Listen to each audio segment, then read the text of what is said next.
Ein Sturm zieht auf. Sieht sehr, sehr düster aus. Und unsere einzige Hoffnung ist dieser Shelter, den wir gerade bauen. Wir hatten hier das Zelt aufgebaut, es ist uns weggeflogen. Das darf uns nicht auf den Kopf fallen. Kein Shelter, kein Schutz. Schaut euch an, wie es da runterkommt. Schaut euch das mal an, das ist nicht safe. Das ist nicht safe. Dies ist nicht der Anfang unserer Reise. Dies ist der Moment, in dem wir mitten auf einer offenen Fläche stehen. Ohne Schutz, ohne Ausweg. Weit und breit keine Zivilisation, nur Wasser, Himmel und die Erkenntnis, dass wir hier völlig auf uns gestellt sind. Um zu verstehen, wie wir in diese Einsamkeit geraten sind, müssen wir zurück zum Anfang. 3 Freunde mit einer Idee und ein Fluss, der uns prüfen wird.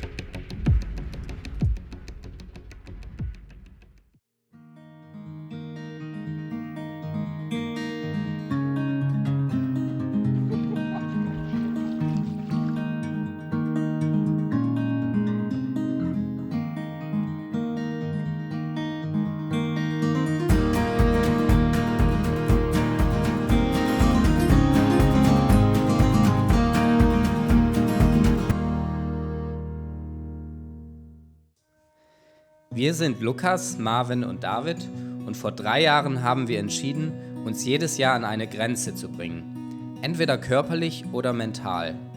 So haben wir schon den höchsten Berg Afrikas bestiegen, sind mit dem Containerschiff nach Madeira gereist und haben die Insel komplett zu Fuß überquert. Doch dieses Projekt ist eine andere Nummer.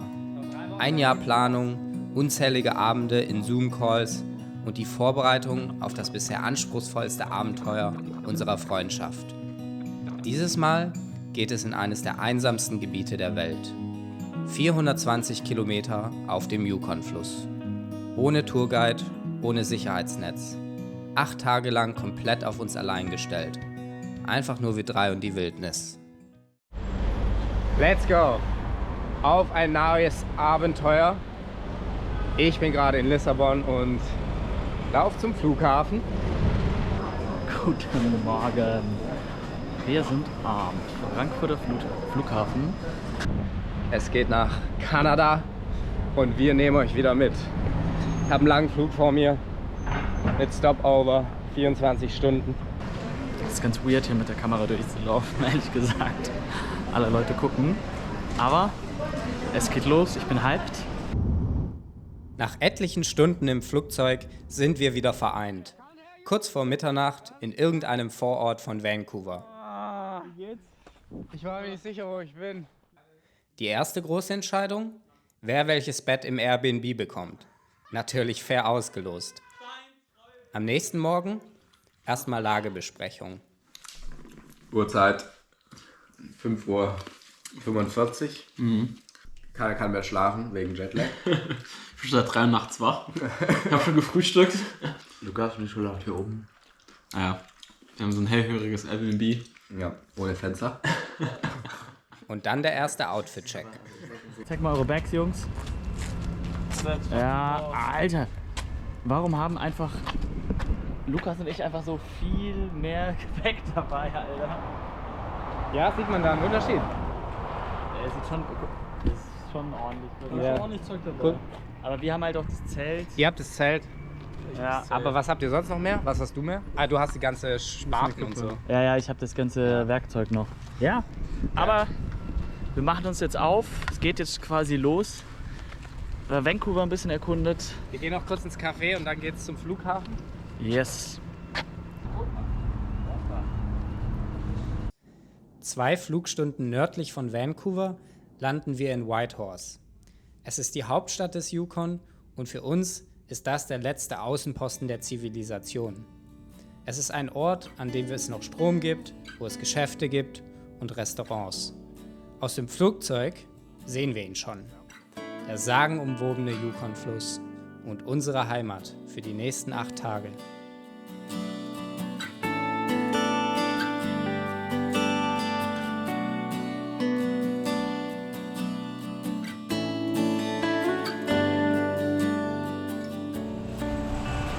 Erste Mal in meinem Leben, dass ich einen Walmart betrete. Unser letzter Tag vor Abfahrt und Zeit für die finalen Vorbereitungen. In Whitehorse kaufen wir noch alles, was für unsere Reise unverzichtbar ist.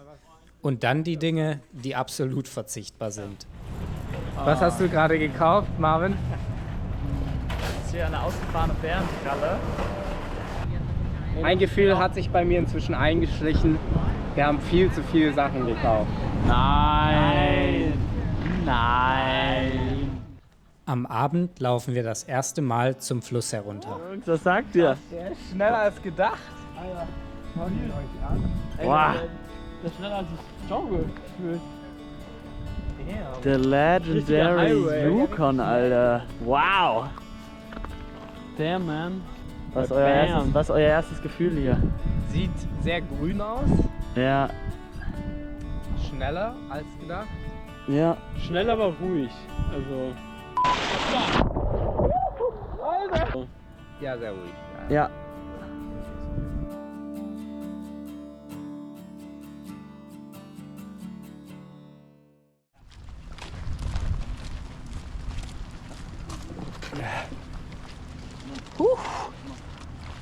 Auch ich habe viel dabei. Jetzt laufen wir zu Kanu People, holen unser Kanu und fahren nach Carmex.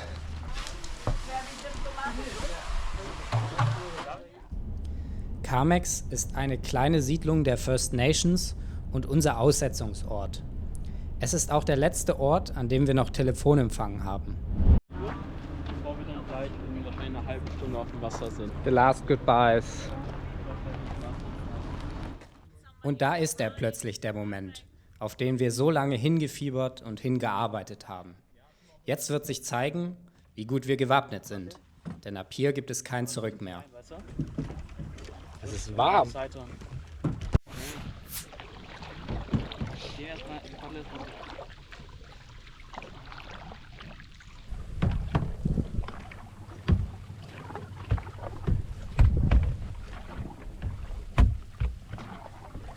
Es ist so ruhig, man hört fast gar nichts.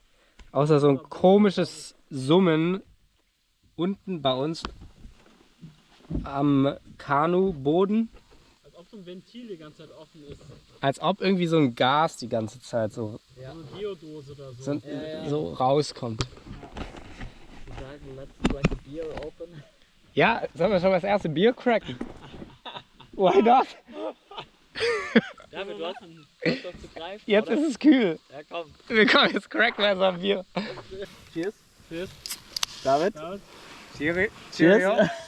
Auf gute 8 Tage. Ja. Wir haben. Also, einfach mit Füßen echtes Wasser, Ding hat der. Insgesamt 400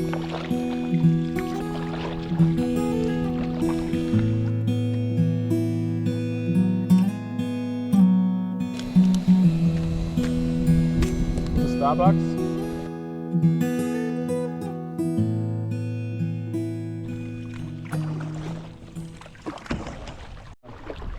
Vorsicht, Alter, Vorsicht. Wow. Da ist der erste Bär. Wow, Alter. Ja, geil. Erster Sight von einem Bär. Krass. Das ist beeindruckend. Sieht voll klein aus mit dir. Das ist ein Kid. Ich glaube auch, das ist ein kleiner. Nee, ich glaube Frauenbär. Was geht euch jetzt gerade durch den Kopf? Ich find's geil, aber ich finde jetzt auch so ein bisschen.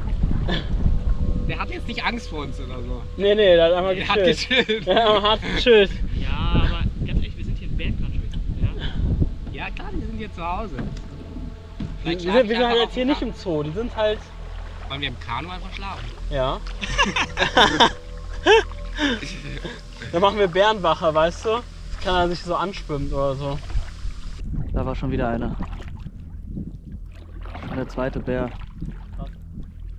Hätte ich jetzt nicht gedacht, ehrlich gesagt.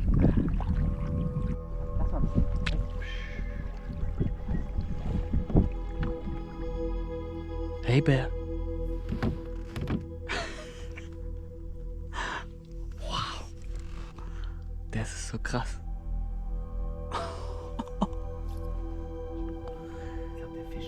Ja, der fischt da gerade. Da ist gerade was gesprungen.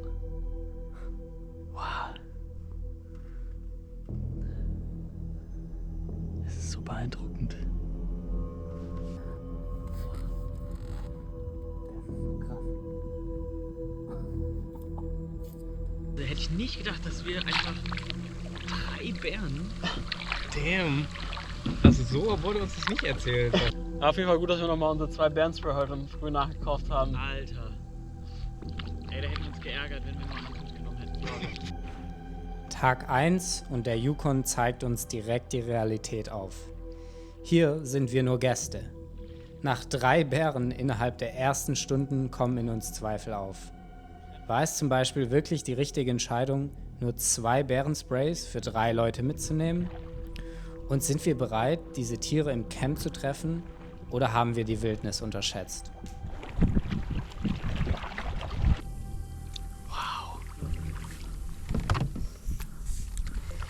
Krass, ey. Mutter mit ihrem Kind hier zu sehen.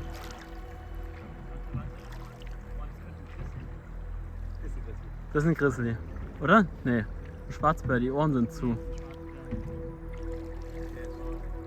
Sollten wir gleich überdrehen, Leute, weil wir fahren jetzt gleich durch die Five Fingers. Das sind die nämlich schon. Hier, wir sehen die da. Krass.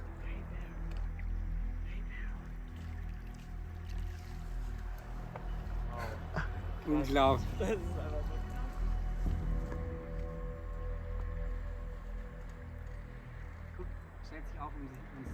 Der ist Action angesagt. So, wir sollten mal nach rechts rüberkommen, Leute. Ja, das ist, guck mal, das sind jetzt die hier. Das sind die auch.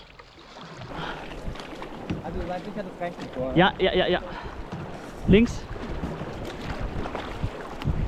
Stark, sehr gut. So, jetzt kommen die Rapids. Geradeaus, schön die Mitte durch. Guck mal, der linke Halb sieht gut aus. Bisschen weit. Hat das kaum mehr steuern, aber Links. Ja, sehr gut. Geil. Wow. Geil. Hui.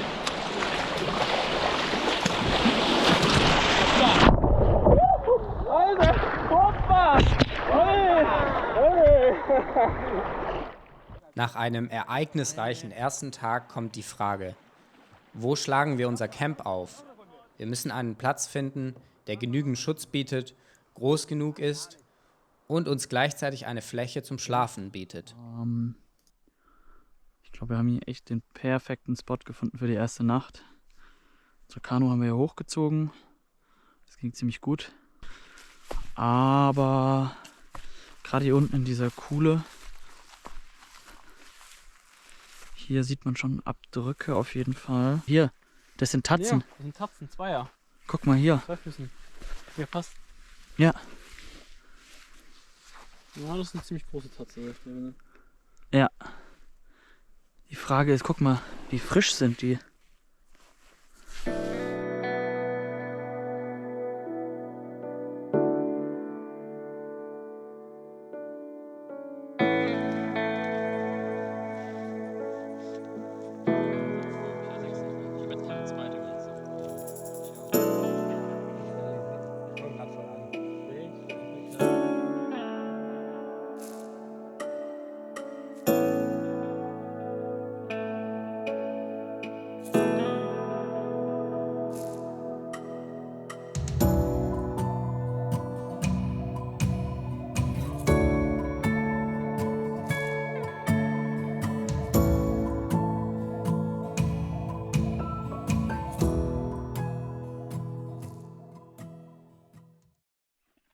So Jungs, wie war die erste Nacht?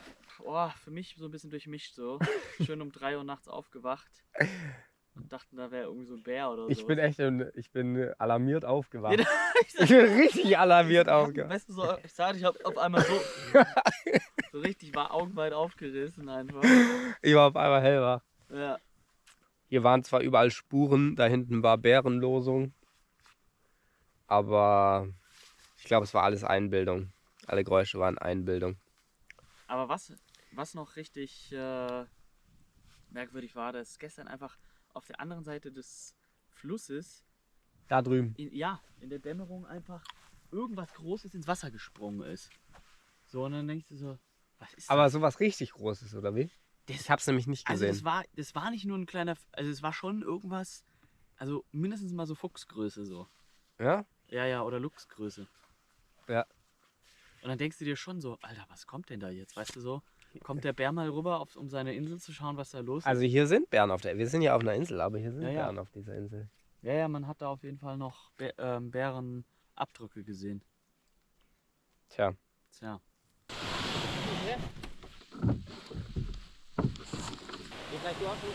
Okay.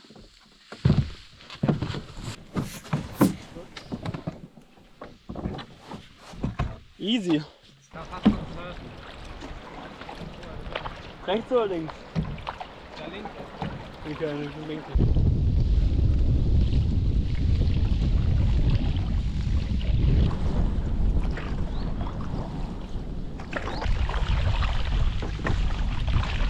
Die drei Gefährten. Was macht denn unser Steuermann?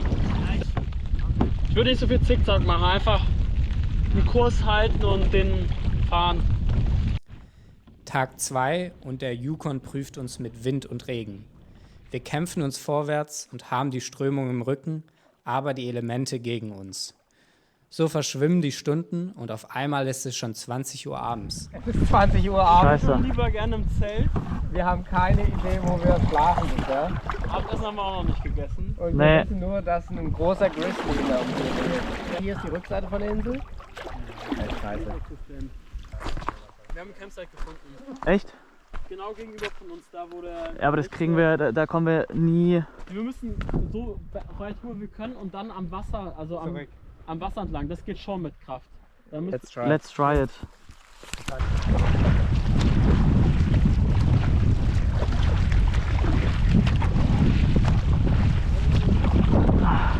Sehr gut, Jungs. Sehr gut gemacht.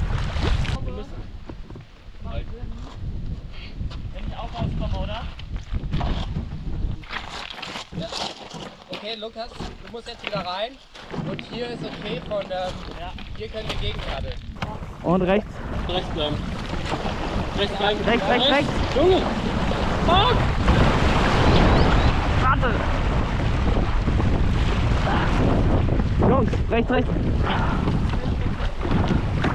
Rechts. Komm. Das schaffen wir. Immer Vollgas. Links. Links. Ja. Vorsicht. Pass auf, wir sind noch nicht safe. Erst wenn das Teil fest ist. Boah. Wir sind einfach von dieser Insel hier rüber gekommen. Und wer jemals den Yukon gefahren ist, der weiß, dass diese Strömung fucking stark ist. Und hat uns richtig abgetrieben. Aber wir haben es geschafft. Geil. Ist offen? Schön so eine creepy. Hey. Bitte? Kochutensilien. Echt? Dabei kann jeder die nutzen. Ich glaube, es ist so schön. Ja. David, wie geht's dir? Sehr gut. Ich starte mein Schnitzprojekt. Schön.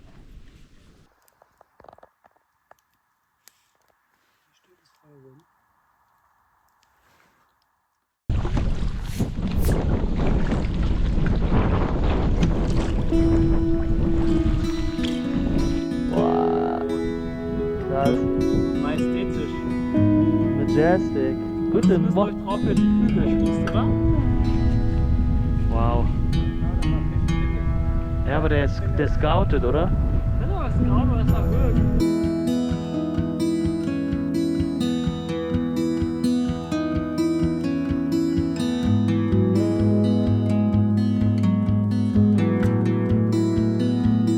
Wir paddeln den ganzen Tag unter der gleißenden Sonne. Am Abend des 3. Tages erreichen wir Fort Selkirk, ein verlassener Handelsposten aus dem 19. Jahrhundert. Erst als wir anlanden, merken wir, wie sehr wir die Hitze unterschätzt haben. Geht's dir, Lukas? Ein bisschen im Arsch. Ja, Heute viel Sonne bekommen. Nur richtig durchgeroastet. Auch irgendwie ein bisschen durch. 3. Tag. Hab das Gefühl, so leicht allergische Reaktion. Leichter Anflug von Erkältung. Da müssen wir, wenn man alle auf einmal alle genießt oder so. Ja. Nase war zu, ich habe auch mal Nasenspray verwendet. Da muss man gegenwirken. Ich hatte seit morgens Kopfweh und vorhin auch leicht Übelkeit. Also so einfach zu viel Sonne gehabt, zu wenig getrunken, glaube ich auch. Aber wir sind froh, jetzt hier ein bisschen Infrastruktur vorgefunden zu haben. VZ-Kirk. Ja, Cool. Fettes Campsite. Man sieht es hier hinten. Das ist die historische Seite quasi von Fort Selkirk. Wir haben quasi Einheimische und Siedler so um 1800, Mitte 19. Jahrhundert haben die hier zusammen auch gelebt. Und die Einheimischen wohnen immer noch quasi nebenan hier. Das ist ganz cool. Dahin. Quasi hinter dem Haus da. Ja.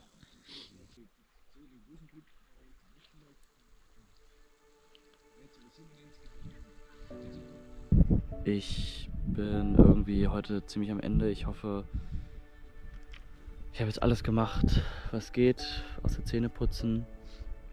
Das mache ich jetzt gleich noch. Aber ja, ich bin richtig fertig irgendwie. Hatte mich erkältet gefühlt. Ich habe jetzt Zitronenwasser getrunken, Tee mit Zitrone, alle möglichen Nahrungsergänzungsmittel genommen. Ich hoffe, das wirkt. Und ich hoffe, ich bin morgen wieder fitter. Ich habe fette Augenringe. Ja, ich hoffe, das wird besser. Ansonsten müssen wir uns morgen echt floaten lassen, weil so kann ich echt kein Gas geben. Aber ich werde die Zähne putzen, Toilette gehen, Zähne putzen, meine Sachen wegräumen und mich dann auch so bald es geht ins Bett machen. Peace, hoffe, es ist morgen besser.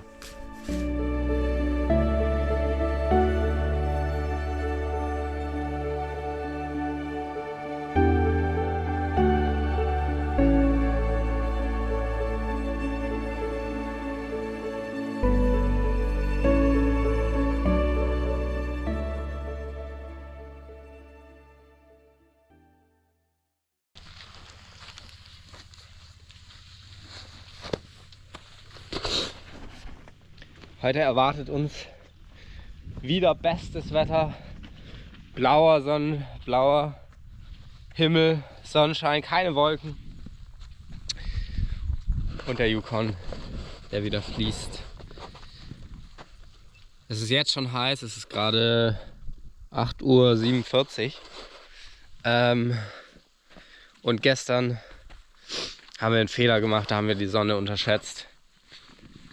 Deswegen waren wir richtig am Arsch gestern Abend alle.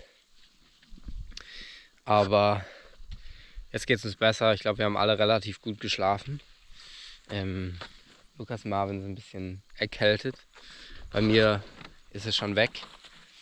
Und trotzdem geht es uns aber jetzt besser. Und heute dürfen wir die Sonne nicht unterschätzen. Wir haben hier den Buff, wir haben die Cap. Die Sonne, die ist halt richtig stark auf dem Floß, dadurch, dass die reflektiert an der Wasseroberfläche. Deswegen müssen wir uns eigentlich von allen Seiten schützen.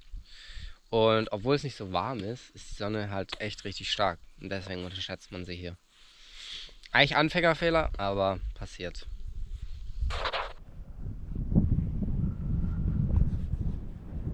Bereit? Ja. Wunderbar.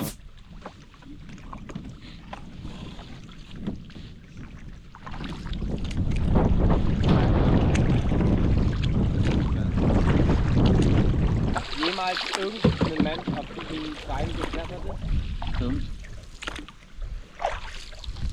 Du willst es doch, dass ich da hochkletter. Du willst es? Wer Lukas kennt, weiß. An so einem Boulder vorbeizufahren, ohne eine Erstbesteigung zu versuchen, wäre ein Verbrechen. Also geht es direkt wieder runter vom Boot.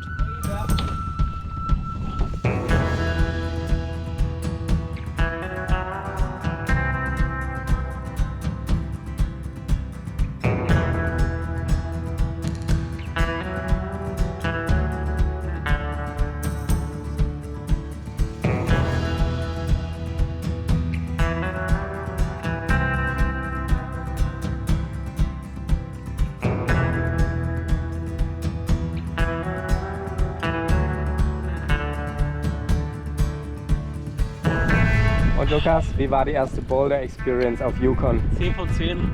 Ich glaube, es war eine 8A, die ich gerade gemacht habe. Geiler Stein, oder? War ein geiler Stein. Boah.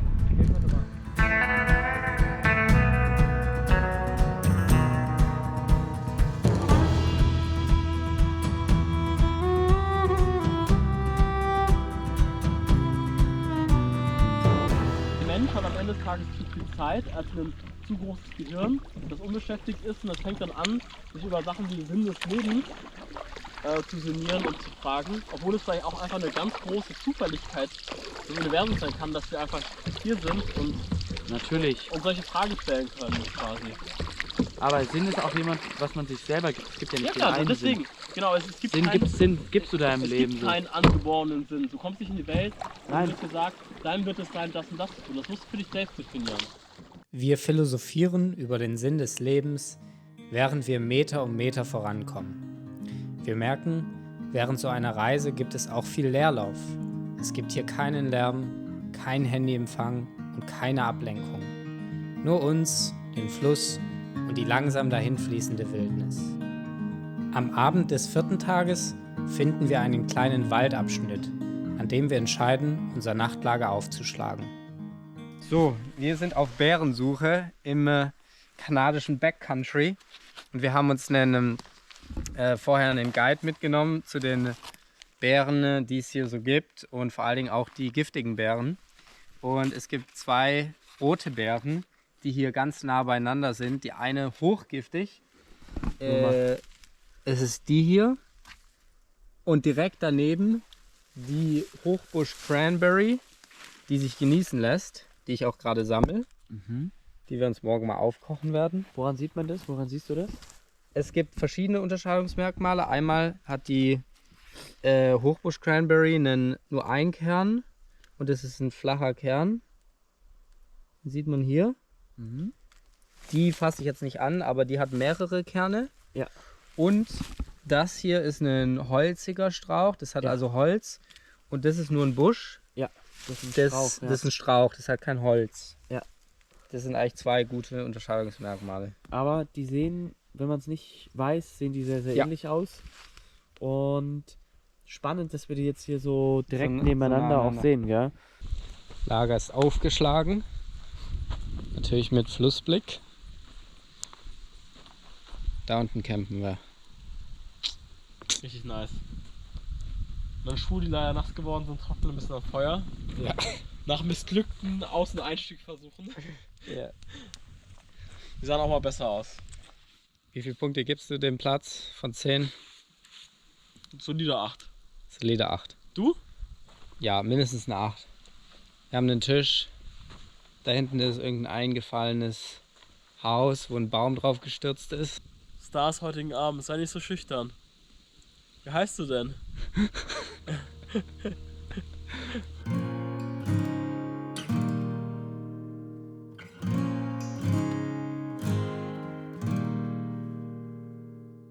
Ja, es ist wirklich ein wunderschöner Morgen einfach.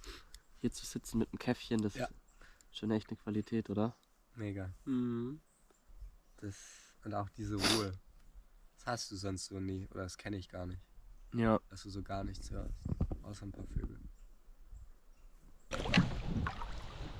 Let's go! Nichts vergessen?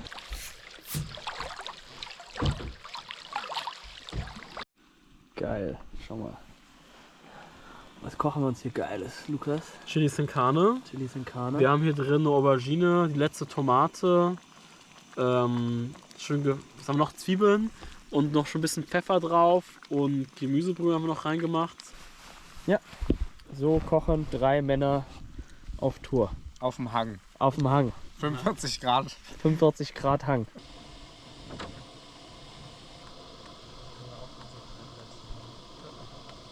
So, wir haben einen Berg gesichtet, da vorne. Da fahren wir jetzt leicht ran.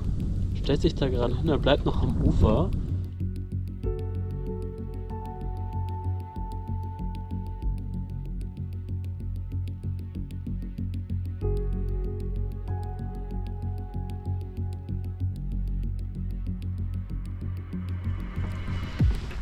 Jetzt hat er uns gesehen. Hey Buddy. Guck mal, wie er reagiert. Bleibt komplett stehen.